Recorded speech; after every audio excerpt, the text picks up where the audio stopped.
Okay, hello and welcome to the Sustainable Materials Management webinar series, a joint effort between the National Recycling Coalition and the Pennsylvania Recycling Market Center. My name is Wayne Bowen. I'm the program manager for the Recycling Market Center and will serve as your moderator today. Today's webinar is part 2 of the webinar titled How and When to Apply for Federal Funding. That was the first session was presented on March 16th of this year. And we originally scheduled the part 2 for May, but due to schedule conflicts, we had to reschedule for this month. And as a result of that, we lost 2 presenters. One is Jay Bassett, retired from EPA, and then also Sachi Sagan from the NRC. But fortunately, we have a recording that she made for us as part of this webinar. So at this time, I'd like to acknowledge the Institute of Local Self-Reliance and Zero Waste USA, who are also involved with the NRC for the Recycling as Infrastructure campaign. And again, special thanks to Gary Liss, who's on the call right now, going to be involved with the Q&A session. And we want to thank him for providing the webinar content and for securing the presenters for today. We will have a Q&A session at the end of the presentations. So if you have a question or comment, you can use the Q&A feature located on your control panel on your screen. And please note that an edited version of this webinar will be made available for viewing via YouTube links on the National Recycling Coalition and Pennsylvania Recycling Market Center websites. And also please note that Pennsylvania Recycling Market Center, its affiliates and funders, and the National Recycling Coalition and additional sponsors assume no liability resulting from the use of any information provided during the webinar. The webinar is provided only as an informational tool, and no discrimination is intended and no endorsement by these organizations is implied. So our first presenter by recording is Sachi Sagan, who again could not be here to do a live presentation because she accepted a new position at a company called TRC, working in the renewable energy sector. Prior to this new position, Sachi was a sustainability coordinator for the National Recycling Coalition, and she researched the availability of federal funding for projects listed in the America Recycling Infrastructure Plan that was developed by the NRC as part of the Recycling as Infrastructure 2 campaign. She identified available federal funding by searching the grants.gov website and by contacting different federal agencies. She also compiled lists of funding streams that will become available as infrastructure bills are adopted by Congress. So let me find her presentation and get that up on the screen. Okay, here we go. All right, I think I got it. You guys see that?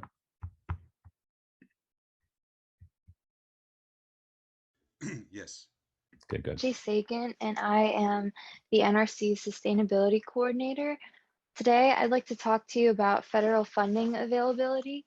And this is the second webinar of hopefully what may be a series of federal funding availability based off of grants that are being released. So today I'm going to talk a little bit about the process of navigating grants.gov, which is the website in which all federal funding applications go through, some tips and tricks for grant applications in general, some grant watching resources and past grants, and then the 2 grants that I'll go into a little bit more detail that are open and available to apply to today. So how to use grants.gov. This is what the web page will look like when it's first opened. You can start by entering some keywords in the right-hand corner. Make sure that you take full advantage of the filters along the left-hand side so that you can narrow forecasted and posted grants. Also, make sure that you pay special attention to the eligibility, the category, and agency. And here are some tips about leaving it more broad. Some other tips and tricks for grant applications is that the guidelines are extremely strict. People are often eliminated completely if they are even a little bit past the due date or time. So be very mindful of the time zone that you're in when you're submitting grant applications. Make sure that you triple check for any careless formatting errors or spelling errors. Do not leave a section blank because it's not applicable for your grant or whatever you'd like to seek funding for. It's always better to write an explanation as for why something might not be applicable. Including letters of support is very important. Make sure that you're focusing heavily on a project narrative. Highlight any previous grant writing experience, and all grant writing experiences count. So if you have any experience maybe writing an NSF grant, that should be highlighted in your grant application as well. It's also important to be mindful that a very limited number of grants are accepted, but you should still apply. Federal grants always come and go with very quick turnaround rates, and you are eligible to ask for feedback from an EPA representative who looked at the grant or whatever federal agency did, so that you could get feedback to improve further grant applications. Here are two grant watching resources, excuse me. There's one that's called Resource Recycling, and here's the URL and Grant Watch. I believe other presenters today may go over this in more detail, so I'm just going to quickly move along. Here's an example of a past grant that has now been closed or will be closed in the next couple of days. This is for the Green Building Innovation Program. The deadline is clearly June 28th, and the funding range is $300K. So the purpose of this grant was to help a new generation of Southeast Asian nations, urban plannings, architectures, and engineers to improve green buildings. And make sure that you are mindful of the grant ID that's specific to this grant, because each grant on grants.gov has this, and it's easy to locate the exact opportunity based off of that. So you'll notice I have a screenshot of them for all the grants that I'll highlight today. One of the grants that is now open that there is enough time to apply for is the US EPA Regional Source Reduction Assistant Grants. So these are being released in a series of highlighting different regions. So this is for regions 3, 4, 7, 8, 9, and 10, and they're calling for applicants to implement pollution prevention projects through the Source Reduction Assistance Grant Program. And the anticipated award notification date is September 30th, and the funding ranges anywhere from 40 to 200K.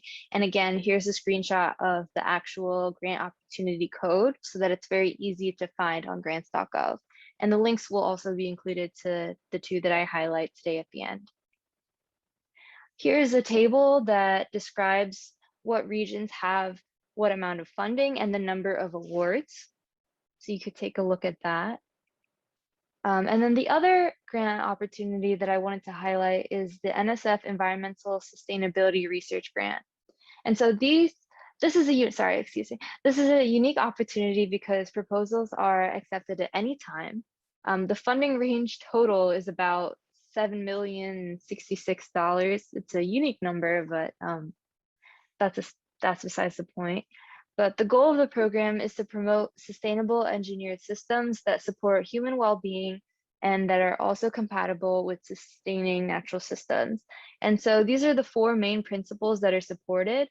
So if anything related to recycling is even tangentially related to one of these 4 principles, then it can certainly be supported from an NSF Environmental Sustainability Research Grant.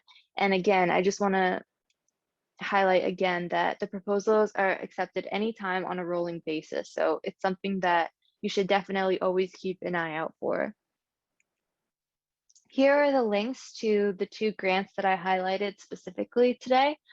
It's important to note that, like all the grants on grants.gov, they have very quick turnaround dates. So by narrowing down a key list of keywords that may be best applicable to you and your interests when looking for federal grants, that helps a lot just to go into those grant watching resources or grants.gov itself to just keep an eye on what's coming out.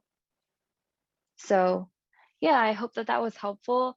Thank you. If you have any questions, please feel free to email NRC.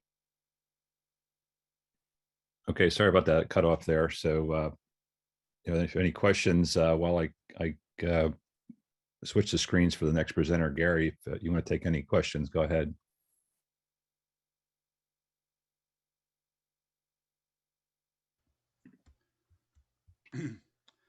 I don't see any questions in the Q&A. Feel free to type them in. I've been including some links that Sashi mentioned, grants.gov, and a link to stay connected and learn about EPA grants in general. And I'll be posting the links that she just mentioned briefly. Okay, David, you want to bring up your screen and I'll introduce you and you can get started. David Hayes is a Brownfields project manager with EPA Region 4 based in Atlanta, Georgia. He serves as the EPA project officer for a variety of Brownfields grants, including assessment, cleanup, revolving loan fund, and state and tribal response program grants. Prior to joining EPA in 2020, he worked with the Georgia Environmental Protection Division for 12 years in roles as an environmental engineer and a unit manager. At EPD, his work focused on site investigation and remediation at sites subject to the Georgia Hazardous Sites Response Act, the Georgia Brownfields Act, and the Georgia Voluntary Remediation Program Act. He has a bachelor's degree in civil engineering and physics and a master's degree in civil engineering from Auburn. Okay. All right. Well, all right. Thanks, Wayne, for that introduction, and appreciate being able to be with you here today. And good afternoon and good morning, depending on where you're joining in from today. And so I'm going to be giving you an overview of EPA's Brownfields program and some of the different types of grants, as well as assistance that are available through this program. And so just an outline of what I'm going to be talking about. We'll start out talking about what a brownfield is for the purposes of EPA's Brownfields program. Talk a little bit about the role of brownfield grants and assistance that we offer. We'll talk about eligibility, and then get into some of the details of the different types of grants and assistance that we offer. I'll also highlight some current and upcoming grant solicitations. So these are the grant solicitations, or the opportunities to apply for that grant. And also highlight some online resources if you are interested in learning more about brownfields, some resources that will be helpful to you in learning more about different grants and assistance. And finally, I'll just highlight an upcoming national conference, our National Brownfields Training Conference that is coming up in August.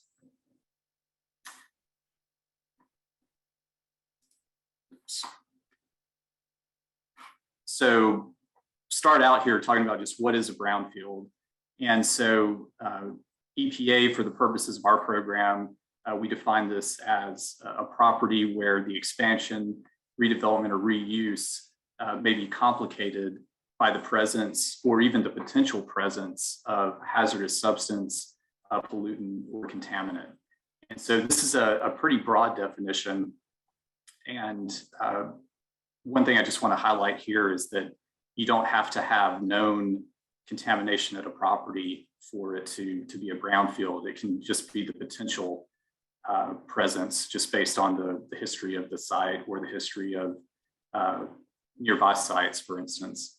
And so just some examples here, photographs of things that can fall into the category of brownfields. So, vacant buildings in the downtown area, those old service stations or old gas stations, industrial facilities that are no longer in use. Those are all things that can be brownfields and can potentially be properties where work is done under our Brownfields grants and assistance. So the role of the grants and assistance that we offer, it's really about empowering states, tribes, communities, and other stakeholders to be able to work together to assess, clean up, and then sustainably reuse brownfields. And so these are resources that really help overcoming the environmental issues that a property may have in getting to that productive reuse. And so since this is a recycling webinar, you can think about it in terms of recycling properties. I know when I hear recycling, a lot of times I just think about materials recycling, but that's I think a good way to describe what's done in the Brownfields program in terms of reusing and revitalizing properties. And just some examples here of potential end uses for brownfield sites that have been put back into reuse. So residential, some get turned into parks and green space, and others into commercial facilities. So who's eligible for these types of grants and assistance? And really the short answer here is government entities and nonprofits. So I've listed just several different types of government entities that are eligible. So local governments, regional councils, redevelopment agencies, states and tribes, and then also nonprofit organizations. So we do a lot of work with local governments, cities, counties, municipalities, and as well as nonprofit organizations. And so, and just highlighting a couple of entities that are not eligible for these types of grants and assistance. So any for-profit organizations, individuals are not eligible. And then one particular type of nonprofit that would engage in lobbying is not eligible. But generally, we're talking about government entities and general nonprofit organizations. So competitive grants. So these are some of the different types of competitive grants that we offer. And by competitive, I mean there's a usually once a year for some of these, or once every 2 years for others. There's a national grants competition where people apply nationally, and there's competitive criteria for the grant selections. And so just starting out with assessment grants. So these are grants that provide funding for inventorying brownfield sites, planning activities, environmental assessments are a really big part of the assessment grants. So being able to conduct phase 1 environmental site assessments, doing sampling at properties. Sampling soil, groundwater, building materials. So building materials that contain asbestos and lead-based paint can be included in things that are assessed and cleaned up through our program. And the community-wide assessment grants are really the most common type of grant that we work with, just in terms of the number of grants. Most of them fall into this community-wide category. There are also site-specific grants. Well, let me back up so community-wide, we're talking about a city, for instance, getting a grant and being able to assess multiple properties throughout their jurisdiction, throughout their community. So that's the community-wide assessment grant.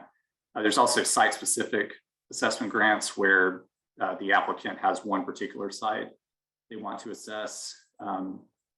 And just this past year, they came out with a new type of assessment grant for states and tribes, up to $2 million for states and tribes to be able to do assessment activities in their jurisdictions. So that's assessment grants. So cleanup grants, that's just focused on cleanup activities. And one thing to keep in mind with cleanup grants is that those properties that undergo cleanup have to be owned by the applicant, and that's part of the application process. So assessment grants, you don't have to own the property that you're assessing. You have to get permission to access the property from the property owner if you don't own it. But cleanup grants, you have to own the property, and you also can't be responsible for any contamination that may be there. So those are up to $500,000 or potentially up to $650,000 with a waiver. The next one is multi-purpose grants. So this is really a combination of the assessment and cleanup under one grant, and just being able to do both of those activities. Then there's revolving loan fund grants. So this is a little bit different. This is where EPA provides grant funding in the form of capitalization for a loan program. And then loans can be made out to private entities for cleanup activities at brownfield sites. So that's the revolving loan fund grant.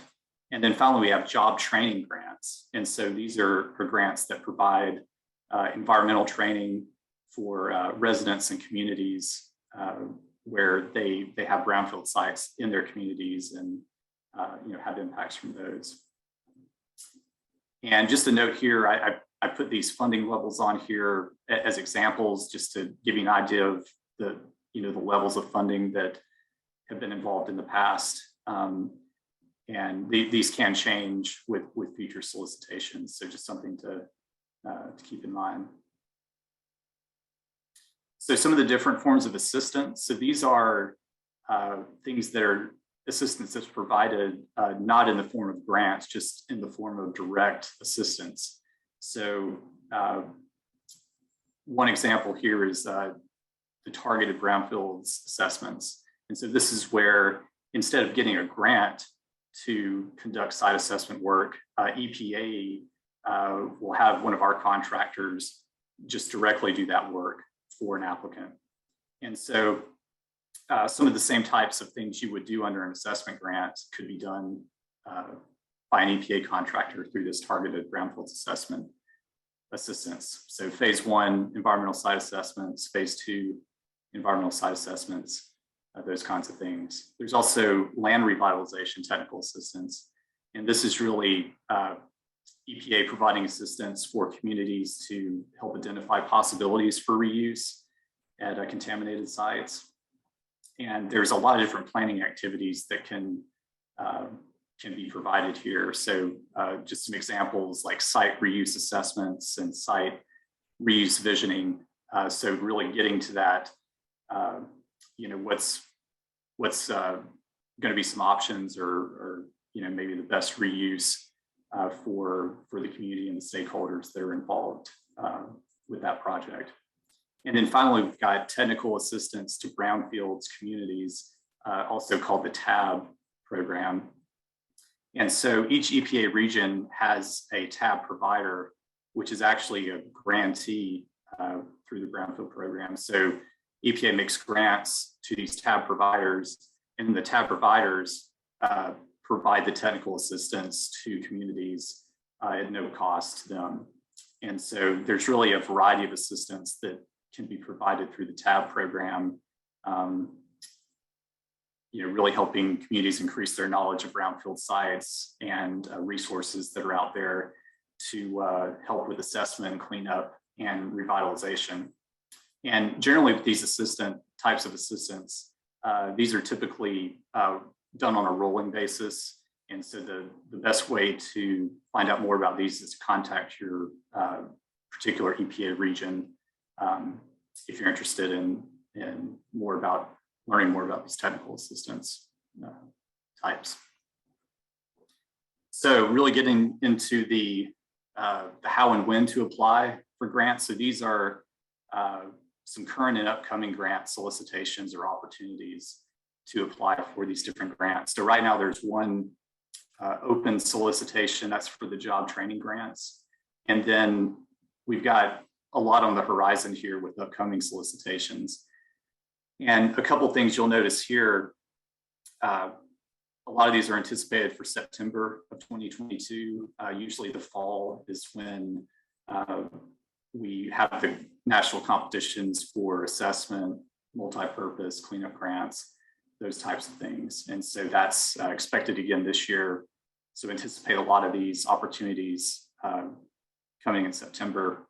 And another thing you'll notice here is there's a lot of mention of the bipartisan infrastructure law funding in addition to annual appropriations that we get for this. And so the bipartisan infrastructure law is providing $1.5 billion nationally for brownfields. And it's really a historic investment in brownfields nationally. And so there's just a lot of resources out there right now for these brownfield grants, and as well as the assistance that we provide. So some online resources. I've got the EPA Brownfields homepage on here, and really these other links you can get to from the homepage. But there's just a lot of information, a lot of great information on the homepage. But I also wanted to highlight just a few specific links here for this discussion. So if you want to learn more about the different types of grant funding, so if you want to read more about assessment grants versus cleanup grants and multi-purpose grants, there's a link here that you can visit, and you can dive into more about those different types of funding. I've also got a link here for where you can view the open, upcoming, and even closed solicitations. And so that's all that information I provided of the open and upcoming grants. And when the grants are open for applications, you'll have all the information there that you need to submit an application, and it'll link you into grants.gov, which was talked about in the previous presentation. One thing to note with that solicitations page, a great resource on there is the closed solicitation. So you can view the previous round of the previous assessment grants and what the solicitation looked like, what the requirements were. Sometimes there are updates to the requirements, and there can be things that change, but there are a lot of things that tend to stay the same from year to year. So if you're interested in learning more about the grant process, looking at the closed solicitations is a really great resource to learn more about it. Just a brief note on the EPA's regional organization, if you're not familiar. So EPA is organized into 10 different regions that serve different areas of the country. And so, for example, I'm in EPA Region 4, based in Atlanta. And so EPA Region 4 is the light green highlighted southeastern states there. And this link on this page will take you to where you can get contact information for whichever region you happen to be in, and your regional contacts will be it's a great starting point if you're looking for more information about brownfield grants and assistance in your region. And just a quick note about our upcoming Brownfields Training Conference. So this is really the big Brownfields conference that EPA puts on. This happens about once every 2 years. It was originally scheduled for last year and got pushed out to this year due to COVID. And so this is coming up in August, and it's going to be in Oklahoma City.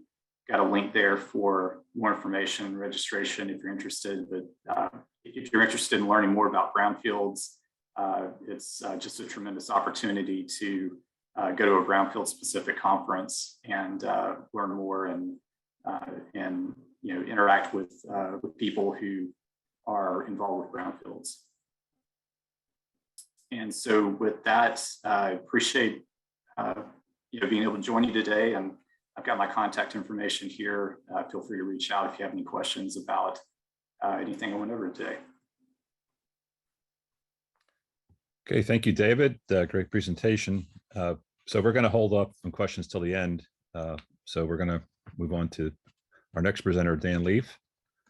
Dan is the managing editor of Resource Recycling, directing content development for the company's editorial and conference products. He's been a business journalist for 15 years and has covered the recycling sector since 2013. And he's based in Portland, Oregon. Okay, Dan. Screen looks good. Oh, now it went back. Great. Sorry, yeah, I needed to. Just going through the steps of sharing. Been there, done that.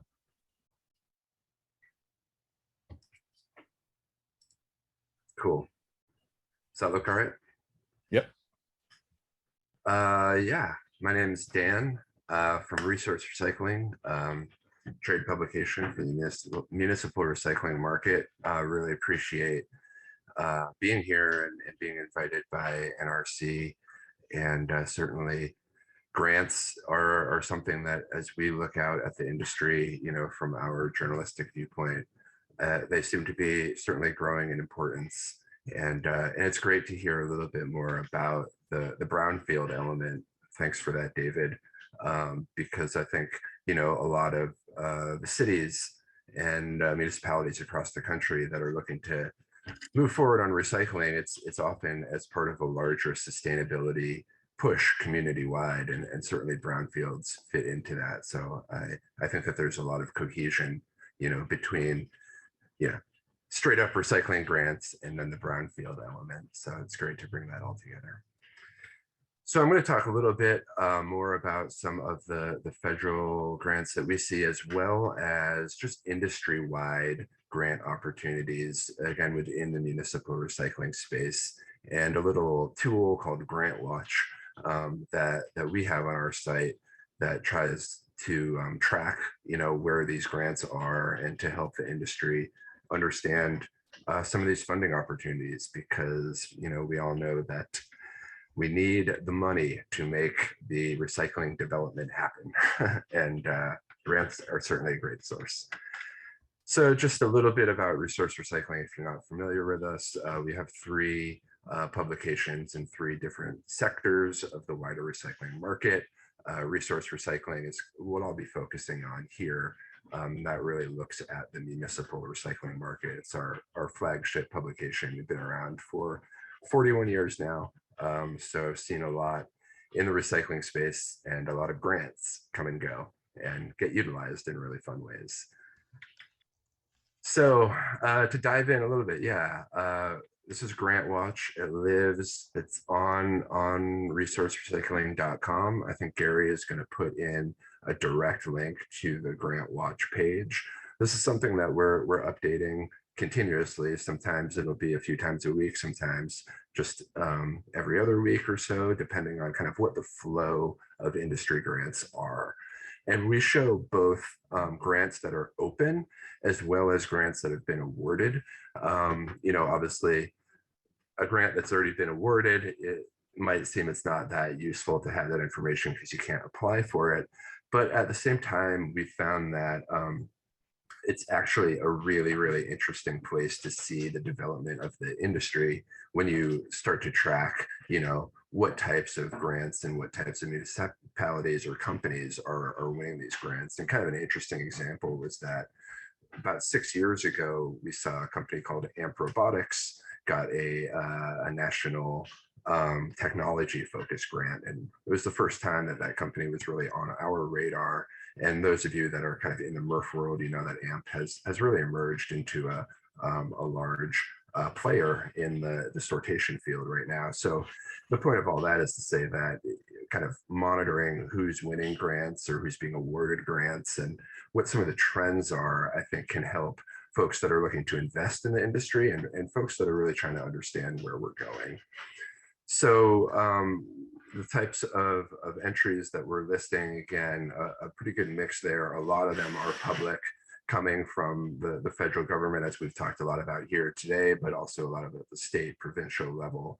And then private grants that are coming, from companies and material specific groups that are really looking to bring more funding into recycling infrastructure, with a focus on particular products or material types. Seeing a lot more of that actually in the last few years, and I'll get into that a little bit. And then just what we cover in Grant Watch, it needs to be, relevant to what we're talking about. So mixed solid waste, specifically recycling, plastics, electronics recycling, but a lot in the municipal space, that stuff that's helping cities and towns develop their own programs. And we only list those that are available in the US and Canada. That's our core readership, though there's certainly lots of very cool funding things going on across the world. So the sources of funding, I touched on this a little bit, but yeah, at the federal level, we've heard a lot from the EPA already, but the US Department of Agriculture They're a regular issuer of materials recovery grants specifically focused on food recovery, and Department of Energy as well. And I'll get into that a little bit more. The state level, your state agencies regularly offering funding in different ways, and starting to see some innovation in that space. You're probably familiar with a program called Next Cycle that's been organized by the consultancy RRS, and they are working with state agencies in Michigan, Colorado, and I think that there's going to be a program coming out in Washington where they're trying to kind of bring grant funding and support for kind of newer end market projects forward. And that's kind of a cool state level collaboration. Producer groups, Food Service Packaging Institute, we've seen some work from them around plastic foam grants to recover that material. Carton Council focused on cartons. Glass Recycling Foundation starting to see some grant money go into MRFs for better glass recovery and cleanup systems. And then again, on the brand and corporate side, a lot of organizations and companies, again, that are looking to really focus on specific types of materials. The Recycling Partnership, just recently, they developed something called the PET Recycling Coalition that it's really kind of has an eye on lifting PET recovery through a bunch of different avenues, and there's grant funding available for that. Looking down at some of the corporate names, Kroger, as an example, they a couple of years ago developed a grant initiative specifically looking at food source reduction and being smarter about how communities and companies are handling organic material. So yeah, starting to see companies that have a direct kind of stake in the game for different materials or different waste streams, bringing money directly into the process. Kind of going back to how the Grant Watch tool works, we're always on the lookout, whether it be through newsletters that we get or press releases or information sent right to us. Often local news stories will talk about, a particular city has received grant funding through maybe a state effort that looks at a community's overall recycling rate or recycling kind of tonnage and allocates funding each year to those communities to help them continue to work toward better materials recovery. And yeah, we're always open to hearing more. So if there's a grant that you want to get out there or that you want to note you have been awarded and kind of spread the word about that, shoot us a line at news@resourcerecycling.com. And we're always happy to get more information out there into the industry. So kind of looking at some of the trends that we're seeing as we look at all the different grants and opportunities and awards that we're listing in Grant Watch, no doubt about it, there is a focus on food diversion. That's something that has been highlighted at the federal level, and I think it's something more communities are wanting to get smart about or develop programs and systems for. A lot of energy around food right now. And so, there's a large organization called ReFed that has really done a lot to, I think, move this conversation forward and has been part of some grant opportunities. But across the board, we're seeing a lot in that. Plastics, if you're on this webinar, you've probably heard plenty about plastics issues and plastics concerns. So we are seeing more innovation around that. I mentioned the PET Recycling Coalition earlier. Also, yeah, chemical recycling, it's certainly kind of a controversial model, in some circles, but it's where there's a lot of, I think, interest in trying to push forward investment and experimentation. So we are seeing chemical recycling grants come forward. Also, going back to China's import prohibition national sword campaign in 2018, that shook up recycling in this country in a multitude of ways, and really put a focus on the need for improvement in materials quality, sortation, collection as a whole. And I think that that did bring more grant opportunities forward. I mean, specifically thinking about some of the lower value plastics that would go to China up until 2018. And it's a clear need that there needs to be some solutions or markets or processes here domestically. So we have seen some grant funding. That's a direct, I think, reaction to National Sword. And then energy efficiency, something I mentioned earlier with the Department of Energy. Overall, knowing that smarter use of energy and how we're using materials, the energy that's inherently within them, that's a larger federal focus, no doubt about it, and across the board. And so starting to see some initiatives that are really kind of coming out of that wider use or wider thinking about energy, greenhouse gas emissions, and so forth. And then we mentioned, David mentioned in his presentation, the bipartisan infrastructure law, and that there's some brownfield money there. There's also specific money within that piece of legislation geared toward recycling and composting infrastructure. There's two elements of it that it totals $350 million that's set to be allocated by 2026. So there's a process going on, I think, with the EPA determining exactly where they want their areas of focus to be and to understand how that money can best be used.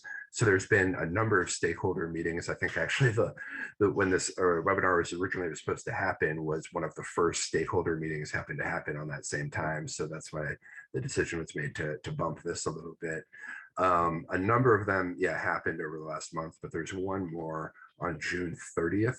And that's focused on battery recycling specifically, which talking of trends and kind of materials in focus, batteries, and lithium ion batteries in particular are something that we're seeing a lot of attention being paid to as those types of batteries end up in the waste stream more. So anyway, there's one more left where if you want to add your voice to the EPA decision making, follow that URL right there. And you can see the details on that June 30th battery feedback session. And then going back to the energy topic, again, this is something that it does seem to be standing out as a trend, and particularly as you can see in some of these bullet points around plastics, the understanding that it is wasted energy when that material goes into landfill, as opposed to being reintegrated back into the manufacturing stream. So a lot of focus on that at DOE, and in particular, I think, again, just trying to capture the inherent energy within the materials that have already been made. You know, that's kind of recycling in a nutshell, but with all that's going on around energy across the world, and will continue to, no doubt, in the years to come. That's going to be a continued focus. And there's one particular project called the Remade Institute that's probably worth paying attention to, which is a collaboration between Rochester Institute of Technology and DOE.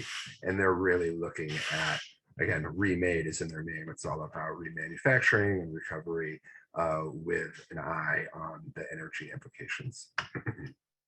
So to kind of wrap up here, again, when you're thinking about applying to grants and what might make you a competitive applicant, I think being able to tie to these larger trends, whether it be emissions, energy independence, and national security, that's something we're seeing a lot with batteries in particular, and materials like cobalt, rare earths. I think there's a lot of desire within the governmental decision-making realm about how do we kind of capture that stuff that's already here in the market and not be so dependent on some of the complications that come with sourcing that from across the world. And yeah, looking at trying to lift recovery for certain materials, whether it be PET bottles, UBCs, that's industry jargon for aluminum cans, used beverage cans. Yeah, starting to see again material specific grants from industry organizations. And then one final kind of thing that I want to bring up as I've talked to different communities across the country or heard a bit about grants is that to fully, put out an application and do it right and tie it to these trends, it does take time, it does take expertise. And, as those of you that work day to day in the municipal recycling market know, often staffing and time are things that are in short supply. So I think that as an industry, it's worth thinking about, all right, we have grants out there, but then how do we also help communities that might be, needing this financial backing, but don't necessarily have the expertise to fully apply. I think that there's opportunities there among industry groups and the industry as a whole. For sure, stay in touch. Like I said, we're always looking to highlight new grant trends and opportunities and those that have been awarded. So don't hesitate to shoot me an email. And also sign up for our free weekly emails at resourcerecycling.com. E-subscribe, where we are kind of regularly posting to Grant Watch when we have a number of updates and highlighting some of the real key movement, especially around the infrastructure bill and what's happening with grants there. And we'll continue to make this a topic of focus. And you can also join us in August in Austin. We're having our back in person with the Resource Recycling Conference. We're really excited about this. We're going to have lots of different discussions about moving municipal recycling forward. And with NRC, we'll be having a workshop kind of continuing this grant discussion. And unfortunately, it looks like our dates coincide pretty closely with Brownfields 2022. So I apologize for that, David. But in the future, maybe we'll separate them or do a co-event. Brownfields and recycling would be great. So with that, I'll close it out and then hand it back to Wayne. Yeah, you can keep that slide up, Dan, if you want. Great. The free advertising. So thank you, Dan. So now we're going to field some questions for the presenters. Again, if you have a question, please enter them using the Q&A feature. And I see Gary's been busy listing a lot of the links mentioned today on the chat feature. So thanks for that, Gary.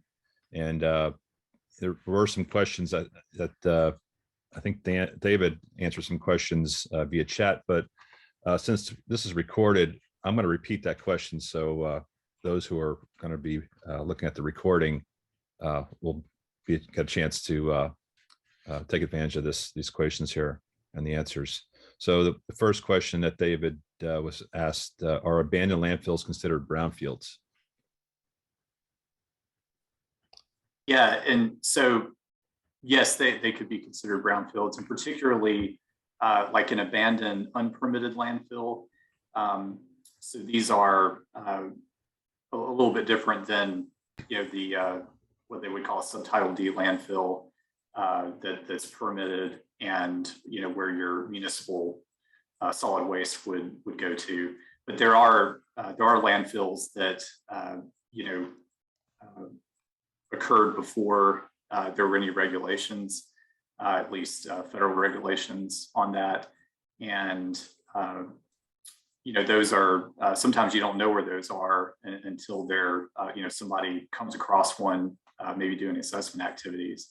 And so I've definitely seen on brownfield grants where they discovered old abandoned unpermitted landfills as part of site assessment activities. And so that's definitely a scenario that could fall into a brownfield and something that could be assessed or potentially cleanup activities through EPA brownfield grants. Okay. And here's another one. What does the environmental training of residents in a brownfield site consist of? Right, and so those are really like job training activities that are related to brownfield assessment, cleanup, and reuse. And so I think the grantees have, some flexibility in terms of what exactly, they propose for their job training to consist of.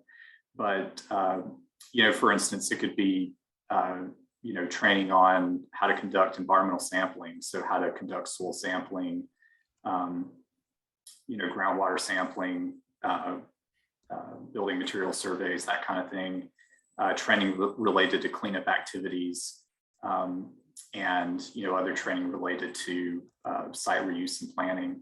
And so I think the only required training that like has to be provided in all the job training grants is what's called the OSHA 40-hour HAZWOPER training. So that's hazardous waste operations and emergency response, which is a common health and safety training for people who were involved in work at contaminated sites. And so that kind of OSHA training is something that's definitely provided. And, a lot of, say, environmental firms who conduct, this type of assessment and conduct cleanup activities, that's a very common thing that's needed to work in those kind of jobs, or to have that OSHA 40-hour certification. So, things like that, and, related to brownfields assessment, cleanup, and reuse. Thank you, David. Here's one, I think this is covered by Dan. What was the group Next Cycle? Is that a federal or state entity? Yeah, it's kind of neither. Well, it's not kind of neither, it's actually neither. It's put together by RRS. So they are a recycling consulting firm based in Michigan. But what they've been doing with Next Cycle is taking a program that's really geared toward kind of thinking in new ways about regional recycling market development, and then working with a state agency in a given state. So they've done this in Michigan and Colorado, and they're about to roll it out in Washington. And kind of the idea is that together, the state agency and the RRS team, they put together a pitch competition where different entrepreneurs or businesses that have the potential to use recycled materials in their products or their processes, or already do and are looking to scale that up. It's kind of a way to highlight them and also bring them some funding to help do that, is for those that kind of advance through the process and win in the different pitch competitions. And I'm not sure exactly the source of all the money, if it's all kind of state money that's coming into it, or if it's also something that's has some corporate backers. The details of that I don't know offhand, but it's really about, again, kind of sort of an incubator process to be thinking about recycling market development in a bit of a new and exciting way. Yeah, it's just to add, next cycle.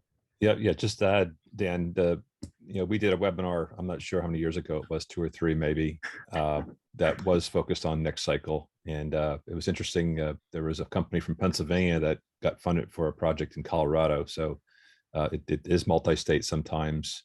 That's in our webinar library. So if you want to refer to it, just go to our website, penrmc.org. We have a webinar library there, and you can search for that. But again, it is a little bit dated, so it's probably some of the older projects. I think it was actually the first or second round of funding that they went through. So a little bit of information there. So there's Wayne, a question here. Go ahead, Gary. To highlight a couple questions and some of the links I included in the Q&A area. First of all, there was a question about how to search for keywords on grants.gov. And if you go to grants.gov link, it's in the upper right corner of the website. And you just put in the word and go, press go. But an important point I wanted to share was the idea of sample keywords. It's not just about putting in recycling. You know, it's reuse, composting, waste reduction, community development, economic development, deconstruction, workforce development, training, green building, pollution prevention, sustainable materials management, battery recycling, and plastics. There were a couple of other keywords that Dan highlighted. So when you're thinking of keywords, it's not just recycling. It's a really important message because what we're seeing is the bipartisan infrastructure grants are in many of the federal agencies, and every infrastructure project could actually use reused services, recycled products, and compost products. So it's not just about the specific funding for recycling and reuse. It's also and composting.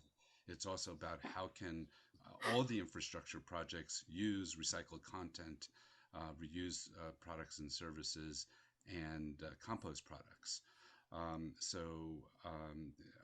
Connecting with those folks who are working on infrastructure in your community is really important, and ask them, have they considered including those as eligible costs in their project, would be a really important part of the message. We included that in the Recycling's Infrastructure 2 campaign document called the America Recycling Infrastructure Plan, which I'll put a link in the Q&A shortly. Other links in there besides those from the presentations, I included the link to the recording of the March 16th webinar, which was the first one we did on this topic. Gary, I think we lost your audio. Okay.